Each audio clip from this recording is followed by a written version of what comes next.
السلام علیکم ورحمۃ اللہ وبرکاتہ۔ ساس کو زہر دینے کا طریقہ۔ کافی عرصہ پہلے کی بات ہے کہ ایک لڑکی جس کا نام تبسم تھا، اس کی شادی ہوئی۔ وہ سسرال میں اپنے شوہر اور ساس کے ساتھ رہتی تھی۔ بہت کم وقت میں ہی تبسم کو یہ اندازہ ہو چکا تھا کہ وہ اپنی ساس کے ساتھ نہیں رہ سکتی۔ ان دنوں کی شخصیت بالکل مختلف تھی اور تبسم اپنی ساس کو بہت ساری عادتوں سے پریشان تھی۔ اس کی ساس ہر وقت تبسم پر طنز کرتی رہتی تھی، جو اسے بہت ناگوار گزرتا تھا۔ آہستہ آہستہ دن اور پھر ہفتے بیت گئے، لیکن تبسم اور اس کی ساس کی تکرار ختم نہ ہوئی۔ ان تمام نا اتفاقیوں سے گھر کا ماحول بہت خراب ہو رہا تھا، جس کی وجہ سے تبسم کا شوہر بہت پریشان رہتا تھا۔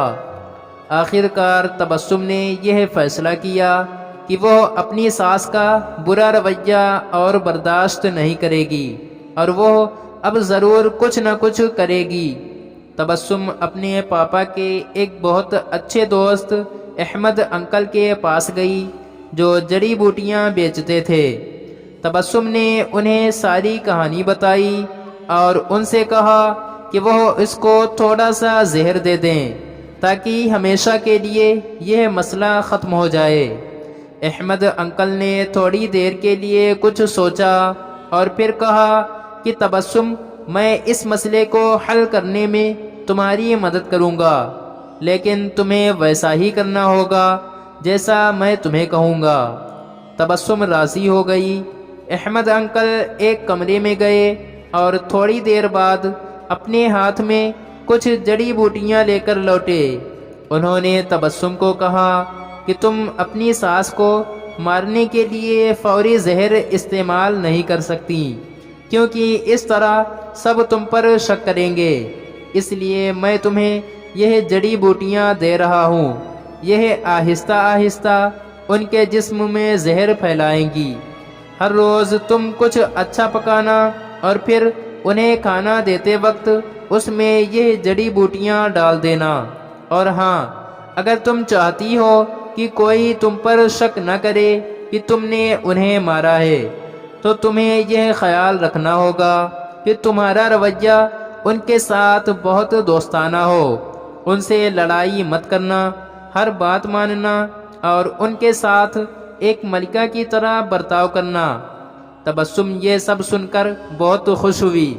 اس نے احمد انکل کا شکریہ ادا کیا اور جلدی سے گھر چلی گئی، کیونکہ اب اسے اپنی ساس کو مارنے کا کام شروع کرنا تھا۔ ہفتے گزر گئے اور پھر مہینے۔ تبسم روز کچھ اچھا پکا کر اپنی ساس کو خاص طور پر پیش کرتی تھی۔ اسے یاد تھا کہ احمد انکل نے اس سے کیا کہا تھا کہ اسے اپنے غصے پر قابو رکھنا ہے، اپنی ساس کی خدمت کرنی ہے اور ان کے ساتھ اپنی ماں جیسا برتاؤ کرنا ہے۔ 6 مہینے گزر گئے۔ گھر کا نقشہ تقریباً بدل چکا تھا۔ تبسم نے کوشش کر کے اپنے غصے پر قابو کرنا سیکھ لیا تھا۔ اب اکثر وہ اپنی ساس کی باتوں پر ناراض اور غصہ نہ ہوتی۔ 6 ماہ میں ایک بار بھی اس کا اپنی ساس سے جھگڑا نہیں ہوا تھا، اور اب اسے وہ بہت اچھی لگنے لگی تھی اور ان کے ساتھ رہنا بھی آسان لگنے لگا تھا۔ اس کی ساس کا رویہ بھی اس کے ساتھ بہت بدل گیا تھا، اور وہ بھی تبسم کو اپنی بیٹیوں کی طرح پیار کرنے لگی تھی۔ وہ اپنے سب دوستوں کے درمیان تبسم کی تعریفیں کرتی تھیں۔ تبسم اور اس کی ساس دونوں اب ایک دوسرے کو ماں بیٹی کی طرح سمجھنے لگے تھے۔ تبسم کا شوہر بھی یہ سب دیکھ کر بہت خوش تھا۔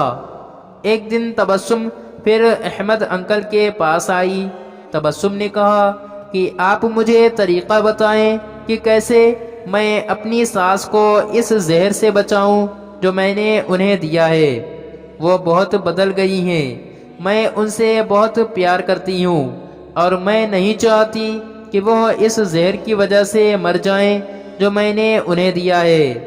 احمد انکل مسکرائے اور کہنے لگے کہ تمہیں ڈرنے کی ضرورت نہیں، میں نے تمہیں زہر نہیں دیا تھا، بلکہ جو جڑی بوٹیاں تھیں تمہیں دی تھیں وہ وٹامن کی تھیں تاکہ ان کی صحت بہتر ہو جائے۔ زہر صرف تمہارے دماغ میں اور تمہارے رویے میں تھا، لیکن وہ سب تم نے اپنے پیار سے ختم کر دیا۔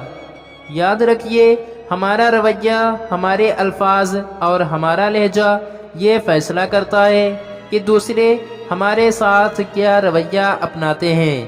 مزید اچھی ویڈیوز دیکھنے کے لیے ویڈیو کو لائک اور چینل کو بھی سبسکرائب کریں۔ شکریہ۔